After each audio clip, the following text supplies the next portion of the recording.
المعطل تتلوح تتلاقي. وفي المغرب يخدم الشكون، وفي المغرب يخدم الشكون. هذا زبون مول الرشوة حقه مضمون، مول الرشوة حقه مضمون. والمعطل شيكون، والمعطل شيكون. الهراوة والدم سخون، الهراوة والدم سخون. وفي المغرب يخدم الشكون، وفي المغرب يخدم الشكون. هذا محزب هذا زبون، هذا محزب هذا زبون. مول الرشوة حقه مضمون، مول الرشوة حقه مضمون. والمعطل شيكون، والمعطل شيكون. الهراوة والدم سخون. والهراوة والدم تحية سخون. غالية. ما يسمى برئيس الحكومة البارح خرج علينا خطاب متلفز، خطاب وليس حوار، خطاب متلفز. اش يقول فيما يخص القضية ديال التشغيل؟ انه صدر تعليمات باش توقف جميع المباريات وجميع اشكال التشغيل في المغرب. نعم، علاش؟ لان هذه المباراة نوضت لي الحقوق في الراس وبيدوز الناس اللي محسوبين عليه وما عرفتش كيفاش تفرش ناس من داخل الحزب تاع رئيس الحكومة في الموقع تاع الخميسات. نائب برلماني تيطالب بإيفاد لجنة ديال التحقيق في المباريات. علاش؟ لأن الناس اللي نجحوا في الإقليم محسوبين على رؤساء الأقسام ديال العمالة. الناس اللي نجحوا في الإقليم محسوبين على اللوبيات ديال المنطقة. هادشي راه ما خافيش. والمواطنين هادشي راه ما خافيش. أولادكم دوزوا المباراة، أولاد المسؤولين هما اللي نجحوا، والمسؤولين براسهم هما اللي نجحوا. من المباراة تتلقى فيها شيخ ناجح ومقدم ناجح، اش بقى ما يدار؟ وموظف ديال الانعاش ناجح. مباراة هادي ديال ولاد الشعب ولا مباراة لتسوية الوضعية تاع الموظفين؟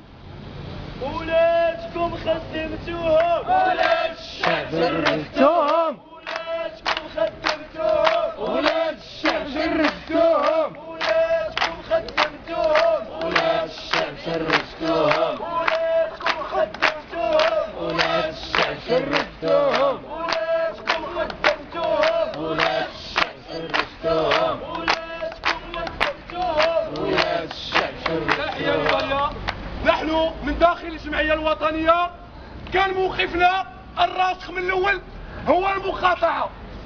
المقاطعة ماشي من أجل المقاطعة في حد ذاتها، المقاطعة لأن البوادر ديال تشفر وديال المحسوبية وديال الزبونية كاينة. قاطعنا المباراة فعلا. كاين اللي دوز المباراة واليوم التحق بالجمعية الوطنية. علاش؟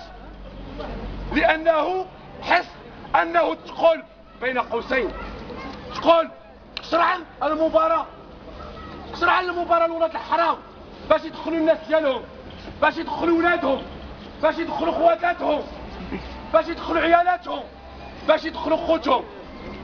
نحن من داخل الجمعية الوطنية ندعو إلى وقفة يوم السبت من أمام مركز ديال المعلمين والمعلمات، لأنه المركز اللي غادي يدير فيه الامتحان الشفوي.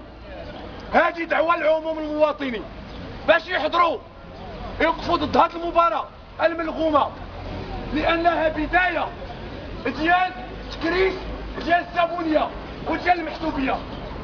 مثال بسيط، إلا جينا في كل مباراة بغينا نلقيو الشيوخ المقدمين والموظفين تاع الإنعاش، ولاد الشعب فين غنديوهم؟ نصيفطوهم لإسبانيا؟ نصيفطوهم للطاليان؟ وحنا نقول لهم قابلين الشيوخ والمقدمين. اجي انت فلان عندك 13 سنه في الانعاش، دوز مباراه شكليه ودخل. اجي انت يا اخت فلان رئيس قسم كذا وكذا، اجي دخلي. ولد الشعب يمشي يتقاتل في الجمعيه، يمشي يتقاتل في الشوان، يمشي يضرب البالا والفاس. هادشي ما بقيناش قابلينه. وتنقولوا من هنايا من وارزازل اللي ما يسمى برئيس الحكومه لا نقبل المباريات المشؤومه، المباريات اللي تتكرس فيهم الزبونيه والمحسوبيه، تتوظف الناس اللي محسوبين عليك احسن. الناس اللي محسوبين على الحزب ديال رئيس الحكومه فيهم اللي جعل القائمة ديال المتصرفين من الدرجة الثالثة عادين في القراية 17 سنة، وإذا به نفاجأ تيجي في الامتحان ديال المتصرفين من الدرجة الثالثة رقم 1. الناس ديال العدالة والتنمية النسبة ديالهم من داخل اللائحة تتفوق 40%. هذه لائحة جلسوا الناس ديال الأغلبية وقسموها بيناتهم كيف ما بغاو، ولاد الشعب بقى لهم الشامطي والزنقة.